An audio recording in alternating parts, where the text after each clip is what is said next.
So then they did a 6-month open label clinical study with 125 dogs. So the first one was 28 days. This one was a 6-month study. Hypertension in 34.6% of the dogs. So a third of these dogs are developing high blood pressure. So either you take your dog off the drug, or now you need to add in something to lower the blood pressure. That's not cool. Every prescription medication comes with an insert that details potential risks and side effects. The problem is, most pet lovers never see that insert, or are even informed of any potential risks before use. Whether you ultimately decide to use these medications, alternatives, or a combination of the two is your choice to make. The goal of this video is not to spread fear, but to educate and empower pet parents so you can ask informed questions and make the best decisions for your own pet.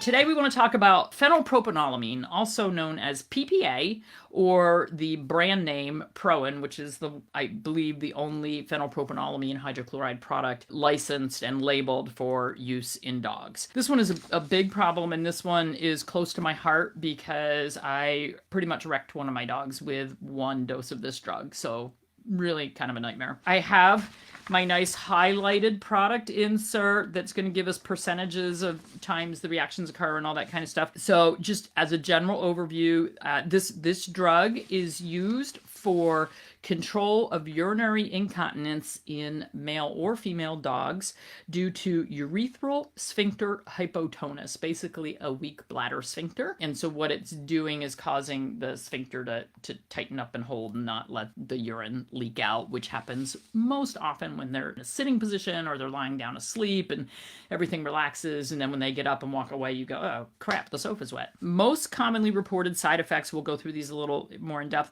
were vomiting, loss of appetite, diarrhea, excessive salivation, agitation, tiredness, vocalization, confusion, increased water consumption, weight loss, weakness, fever, panting, reversible changes in skin color, as in flushing or bright pink, abnormal gait, seizures or tremors, liver enzyme elevations, kidney failure, blood in the urine, urine retention. In some cases, death, including by euthanasia, has been reported, and sudden death was sometimes preceded by vocalization or collapse. Sounding good so far? Sounds like those commercials on TV. Use with caution. Blah, blah, blah, blah, blah, blah. So we're going to look at the drug insert now. Under warnings, it says not for human use, keep out of reach of children. Consult your physician in case of accidental ingestion by humans. There are human products of this, by the way. I looked up on the FDA website, which was interesting. They only had, for one of the human generic products, there were only 1,300 adverse event reactions reported. But of that 1,300, like 1,275 of them were severe. And FDA doesn't use that word lightly. And then under precautions, it says may cause increased thirst. So provide ample fresh water.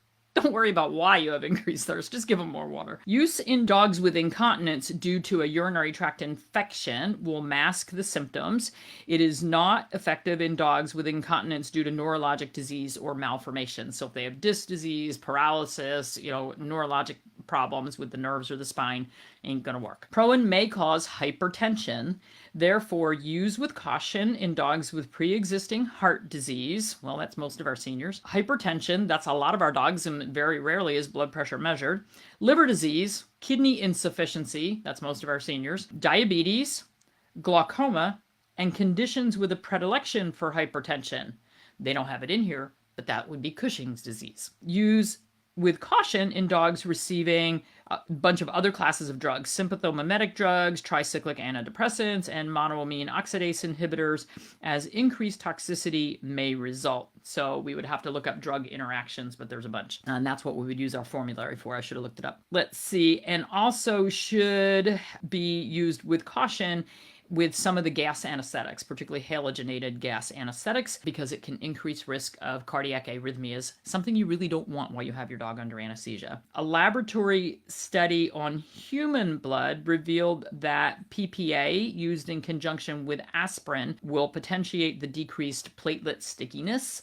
So if your dog is taking any kind of aspirin, which they do have over-the-counter dog aspirin, which by the way causes GI ulceration in 80% of dogs who are taking it, so I don't recommend over-the-counter doggy aspirin. It's available on a lot of websites. Don't use it, and never use it in conjunction with an NSAID. In order to get approval for this drug, they did a clinical study with 123 dogs. It's not a lot, but they did a clinical study with 123. And then we'll talk about the reactions that they saw in those 123 and the rate. In addition to these things we're going to talk about, one dog exhibited disorientation, nervousness, a 7.7% loss of body weight, and hypertension with proteinuria, protein loss in the urine.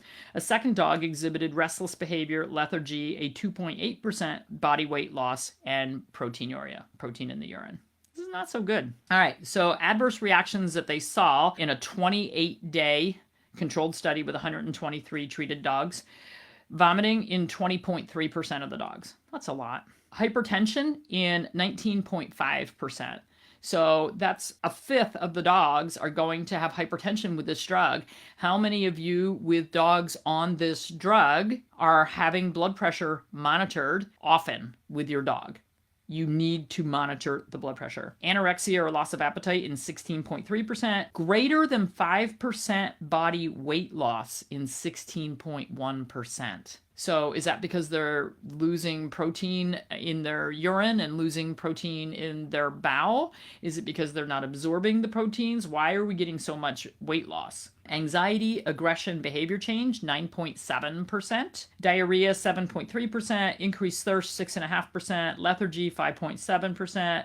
Musculoskeletal disorder, 3.2%. And insomnia or sleep disorder in 2.5%. With 123 dogs in there at, 10% of a reaction, that's 12 dogs had a reaction. I mean, to me, that's high.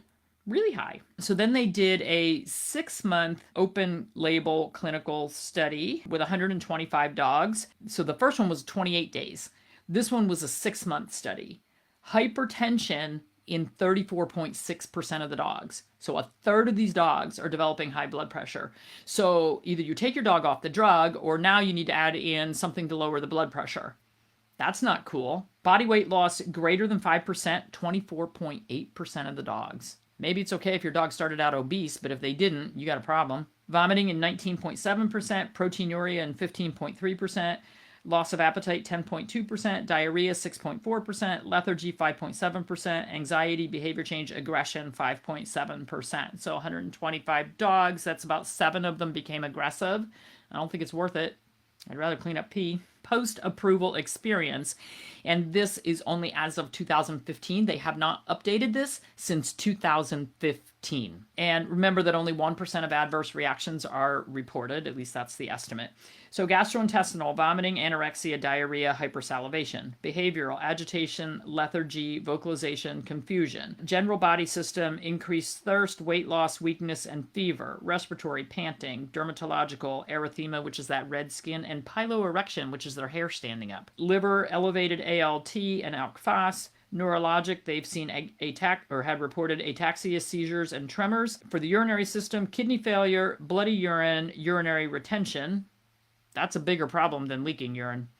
Cardiovascular, tachycardia, which is fast heart rate, hypertension, high blood pressure, bradycardia, which is a slow heart rate, and arrhythmias. Sensory, they've seen ophthalmic disorders, glaucoma, dilated pupils, and red eyes. Okay, and a necropsy on one dog revealed subarachnoidal and intraventricular hemorrhage in the brain, probably because we blew out some blood vessels with the high blood pressure. Then we have a target study with 32 healthy male and female beagle dogs where they did different dosing twice daily for 26 consecutive weeks. The most pronounced finding was a dose-dependent increase in blood pressure. So the higher the dose you use, the higher the blood pressures, or the more likely the chance is that they're going to have hypertension. They had slow heart rates in anywhere from 5 to 40% of the dogs, depending on the dose they were given. But then they also had some that developed heart gallop rhythm after treatment, which is not cool, and anxious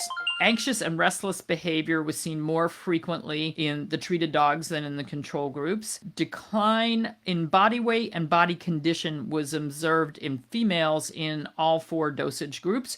One female in the just normal therapeutic dose range lost 33% of her body weight. Vomiting and loose stool occurred worse with the higher the dose and within an hour of dosing usually. There were also higher liver elevations the higher the dose of the medication got for. So this drug is prescribed for urinary incontinence, like we call it spay incontinence. What do you do instead? The reason I hate this drug is that I didn't know any better and I gave my English toy spaniel 1 dose and her blood pressure skyrocketed. It blew out both eyes with glaucoma and she lost both eyes. So I ended up with a blind dog with no eyes from 1 dose of medication. So for me, totally not worth it. So if this is being prescribed, I get it. Nobody likes to have a wet bed all the time. We suffer with that sometimes with leaky dogs at our house from diuretics and other things, but there are herbal formulas that can be very effective. There's also, we have one in the store from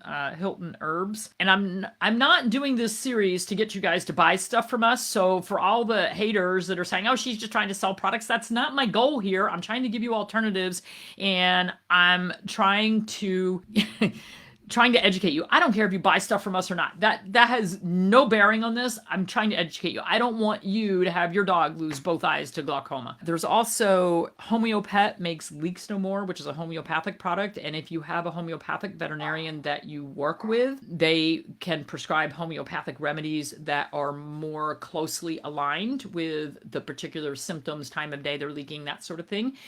So a good homeopath is worth their weight in gold. Acupuncture can be very effective for this. I did a lot of acupuncture for this. Chinese herbs can be very effective as well. I know when we had Freckles, our little 16-year-old cocker who was in stage 2 kidney failure, she leaked urine a lot. And it took me about 4 tries to get my herbal formula just right for her. She needed a warming formula. I know Michelle Allen had a big Sora, her big shepherd, who had incontinence problems. We went through a lot of different herbs trying to get her situated with, what worked the best for her. Chiropractic can be very helpful for this as well, particularly if there's any neurologic contribution. And then replacement doses, which are very, very tiny, of estrogen, because we see this a lot in these dogs that are after they're spayed. Estrogen is very important for that bladder sphincter function, and so this is why we went through the whole thing on alternatives to spay, because if you can leave the hormones in place, things go a lot better for the animal. So you can use replacement hormone. The problem with replacement estrogen is that if your estrogen replacement doses are too high, you will cause irreversible bone marrow suppression. So again, that would need to be monitored. With that said, I do have one more thing I want to talk about. If you have a dog or cat on anything that we've talked about or any other chronic medication, it is critical to monitor your pets. So you want lab work preferably before starting these things to make sure, because so many of these are contraindicated if they have kidney disease or liver disease. So it'd be nice to know, gee, are his kidneys working? Is his liver working okay before I add something that's going to wreck his liver and kidneys? So a CBC, chemistry, urinalysis, and I really like to have a thyroid function thrown in there as well. And then if they are on chronic medications, particularly things that are going to shut down like their adrenal glands or, rev up thyroid hormone production, whatever, we kind of need to know where they are and we need to know how they're responding to the medication. Things like the NSAIDs that we talked about that are just so hard on the liver and the kidneys, and a lot of these other things are too if you're going to use them for an extended period. You want to know if they're reacting poorly to this very fast. You don't want to wait a year and then do some lab work and go, oh my gosh, we wrecked his kidneys. He's in stage 4 kidney failure. So in my practice, we did anybody on chronic medications was checked lab work every 3 months. And I know that's a lot and I know it's expensive, but being proactive and not having to deal with liver failure, kidney failure, whatever else is going on, going to save you money in the long run. Find natural treatments when you can. Find the underlying problem. Treat the underlying problem. Stop putting a band-aid on symptoms and peel back the layers of the onion and figure out what's causing it. So with these chronic allergy animals, instead of Cytopoint, Apoquel, Atopica, steroids for long-term use, what's the underlying cause there? Do we have a leaky gut problem? Do we have, just an overall overwhelming toxin program from too many vaccines? Do we need to detox the liver, detox the kidneys? Do we need to heal the bowel? What is causing all of this? And try to fix that. Do we need a diet change? Do we need environmental changes? Are there smokers in the house? Are we using scented candles, plug-ins, chemicals on the for cleaning products? What's the underlying cause that is contributing? I had an allergy case once. We worked really hard. We did all the testing. We got the diet just right, and this dog just would not get better.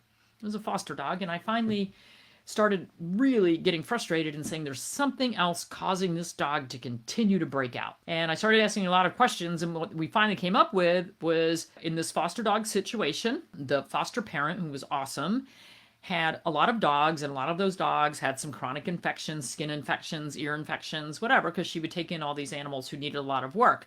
And her whole house had carpet. And so the carpets would start to smell from the ear discharges and the skin goo and, and having a bunch of animals in the house. And she was using a carpet deodorizing powder. When we got to that, because I finally was getting to, okay, it's got to be environmental for this dog because we fixed everything else. And when that came out, I said, oh my gosh, light bulb moment.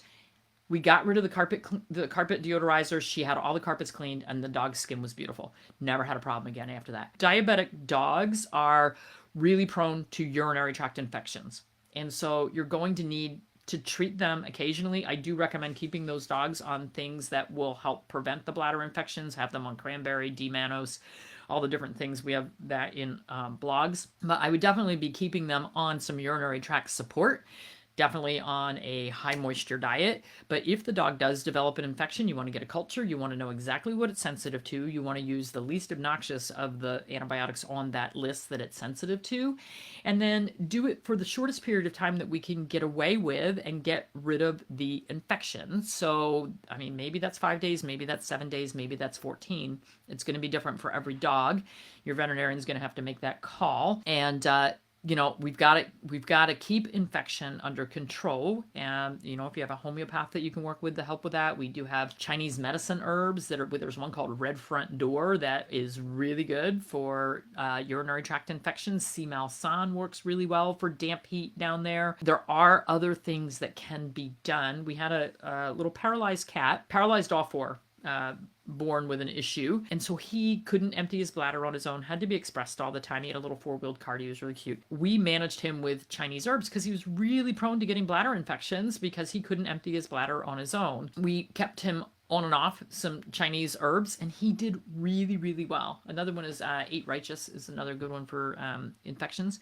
So lesions on the boy beds. So if there's no urinary tract infection and it's just external, I would really try, if you have a groomer who has a TheraClean, I would try something like that. I would try to treat topically. If it's just external and sometimes wet eczema, yeah, so we need drying diets for that. If it's something external, I would try to just kind of spot treat or just do a localized treatment, colloidal silver, whatever it is, herbal salves, CBD salves, coastal essential oils, juniper berry, probiotics, and cranberry powder, the game changer for your old Brussels. See, there you go. Chinese herbs for bladder cancer, inoperable. Most of them are inoperable. Yeah, you can use Chinese herbs for that. If you have a TCVM vet to work with, that would be great. I would be looking at things like Wei Qi Booster, Stasis Breaker, Simal San. Okie doke. Gonna get going. Gotta go feed a bunch of donkeys, dogs, hennies, minis.